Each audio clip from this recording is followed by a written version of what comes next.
Баршаңызға қайырлы күн достар. Біз бүгін сіздермен бірге Күйім деген әннің клипін қайталайтын боламыз. Жақсы клипі бар. Соның бір момент маған ұнаған болатын. Бірінші көріп алайық қандай момент екенін.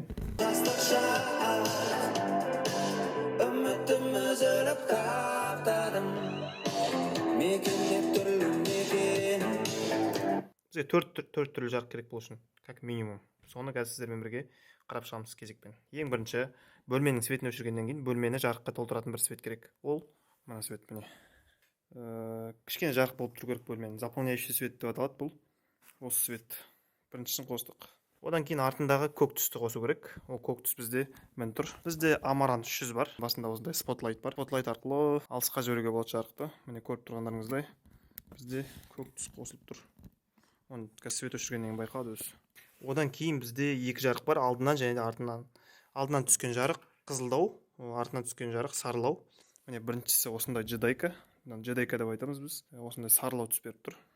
Арттағысы қызыл. Міне көріп тұрғандарыңыздай. Енді главный светті өшіруіміз керек. Шамамен осындай атмосфера бізде іште. Тұратын жерім мына жер. Камераны мында қоямыз. 1, 2, 3 кеттік.